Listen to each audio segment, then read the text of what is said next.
Yo, what's good guys? My name's Chris. Welcome back to the official WearTesters.com YouTube channel. However, we are not in our regular studio. Instead, we're in Boston because we're here at Puma HQ taking a detailed look at these bad boys right here, the LaMelo Mb.02.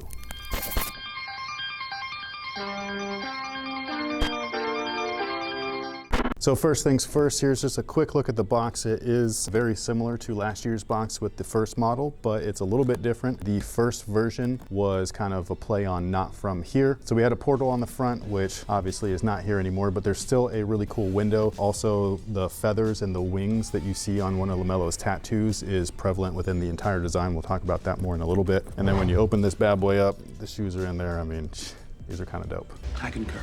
So again, this is the Mb.02, LaMelo's second signature shoe. There will be a low top version later on, just like they had done with the original model. Expect that to be more of a refresh line, more towards the summer. So this is going to be the launch colorway. By the time you see this video, the shoe might already be available. If it is, we'll have links down below in the description box where you can go and grab a pair, assuming they didn't sell out already. I can't believe I almost missed it.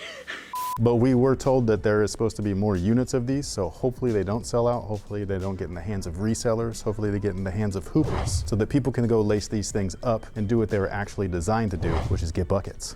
That's right. Now clearly, again, we're not in the studio, so we're doing things a little bit differently. I'm actually gonna show you not just the shoe and its details and performance features, but we're also gonna show you a little bit on how the shoes were made and manufactured. All right guys, so right now we are in what is called the CAD room, and all of these giant pieces of equipment back here that are making lots of noise, I apologize. These are actually huge 3D printers, and that is kind of where they start off with making a shoe just like this, the Mb.02. So first things first, the traction obviously looks incredible. Basically, these are feathers that are on a wing, so that's kind of what they look like. It's a little reminiscent of the Stewie shoe, which is something that we actually have right here. So this is what actually comes out of those 3D printers, and this is a heavy, dense resin piece that is built to scale in a sample size 9. That way they can move this over to a different room and start working on the pullovers. So they'll put like a last on there. We'll show you guys all of that stuff in just a second. But again, this is basically what these giant 3D printers do, and I think it's really, really cool. This is not functional though, so it is resin, it's not rubber, it's not foam, it's not wearable. But again, the outsole feels awesome. I absolutely love the Mb.01, as long as it was the translucent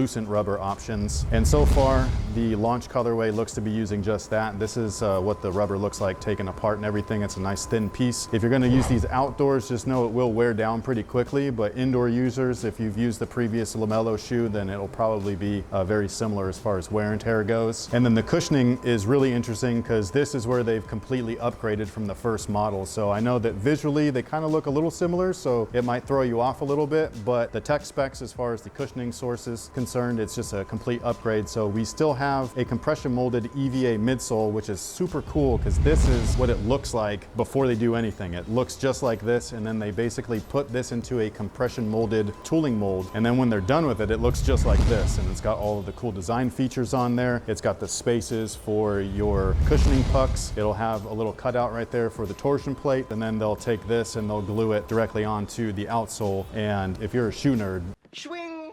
so again, what we have here is a full-length compression molded EVA. Compression molded is a little bit different than injected molded. Injected molded is a little bit lighter, a little bit more fluffier, a little bit more bouncy underfoot, whereas compression molded feels a little bit more dense and a little bit more heavy. However, it lasts a lot longer than injection molded foams. So that's one of the reasons to use that. You can see that there are little cord hollow points, so that allows compression and movement of the foam. And then the heel and the forefoot is again where we've got more of an upgrade compared to the first one. So instead of having the compression molded EVA and then a P-Bax puck in the heel, we actually have nitrogen infused foam, which are obviously pucks in the heel and the forefoot as well. So that is the cushioning system. You got heel and forefoot cushioning surrounded by compression molded EVA. It's beautiful. Now in terms of feel, it does feel similar to the Mb.01 right from a try-on. I think that this is going to be one of those setups that you're going to want to wear and play in. It's going to need a little bit of break-in time, and that's where you'll really start to feel a slight bounce back underfoot, especially in the forefoot, because that's where the first one was lacking. That was all court feel everything. So this one, again, it's nitrogen infused foam. It's a nice big pad on top of that, so it's all in your strike zone. It's basically like an equivalent to Nike's Zoom Air. So they'll normally have their Zoom Air placements in these sections, and instead we've got some of the best foams else in the footwear industry housed in the midsole. All right, so now we are in what Puma calls its Maker's Lab. So this is kind of where they would take something like that 3D printed tooling, then they would bring it in here. They would use these laths to then take some pullover samples, just like this, and that's how they start to come up with the whole shoe, basically, like the entire shape and all of that stuff. I actually do have the specific laths that the Mb.02 and the Mb.01 are built around. I don't know, unfortunately, like what type of foot shape this is, because they're all a little bit different. Some of them are wide, some of them have a high arch or a high instep. It just kind of depends on what it is. When we're talking about like women's performance sneakers, a lot of times they'll say that their heels are a little bit more narrow and all of that stuff. So it just kind of depends on the shape of this thing, which then dictates the shape of this thing, like the inside and how it will fit with your foot. As far as I could tell, this is more of like a neutral last. It doesn't look too thin or too wide or anything like that. So I think this is more just like a standardized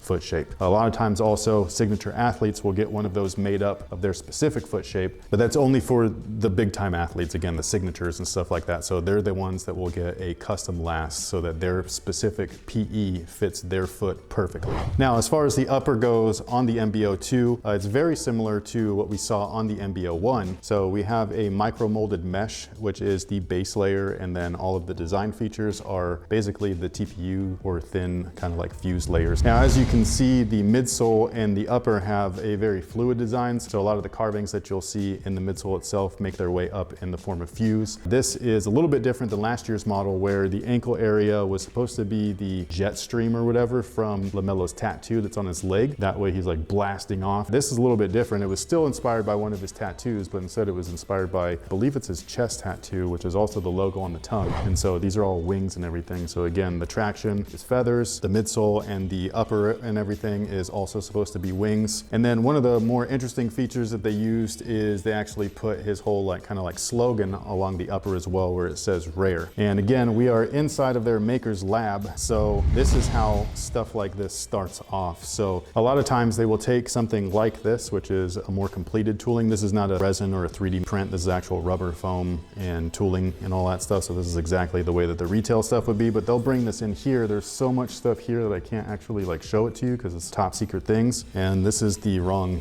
foot, but typically they'll put the last inside of this guy right here. And then this is where they will wrap this around it. And this is what gives it its foot shape and its fit essentially. So I think this is really neat. This is also where they'll make any tweaks. So if something's not layered right or fitting right, they will move it along right in here. They have all kinds of cut and sew tools and basically like cobbler's tools in here. It's really, really cool. And so they're able to make all of those changes. Like all of these TPU pieces are not even welded on there. It's super crazy. Like, I don't even know if this is a real colorway. Like, I'm not sure, but clearly it's ooze inspired. Maybe we'll see some more collabs in the future. If this ends up being a real colorway, that'd be cool. Now, the support features in the Mb.02 includes a very similar base that the Mb.01 started off on. So it's kind of rounded a little bit. So it's gonna offer a lot of mobility. It does have a slightly wider base than your actual foot. So again, like what this shape is versus what is actually on the exterior, this is always gonna be a little bit wider than what's inside. But it's not protruding out to the point to where it feels like a kickstand or like a real outrigger. It's just enough to make it feel comfortable and to not roll over. And then at the midfoot right here, you can't see it, but it basically looks just like this. So this is the torsion bar right there. And then my favorite feature is not just a support feature, but it's just a really cool aesthetic, is the heel counter right here. So inside of the shoe, there is an internal heel counter, which is standard across most shoes. But then they also have these kind of like rubber plastic ones that are molded. They're really expensive to make these things because you need tooling molds for all of this stuff. So all of these things are an added cost. And then inside that, you also have the same logo that's on the tongue, the tattoo that the whole upper is inspired by. And I just think this is really neat. And the way that it all fits, again, when you have something like this, it's just really cool to be able to see how each layer is layered, because we don't get to see this often unless somebody cuts a shoe in half. And even then, you're only seeing like a profile view. This is my favorite thing, is to take shoes apart. I just don't know how to put them back together.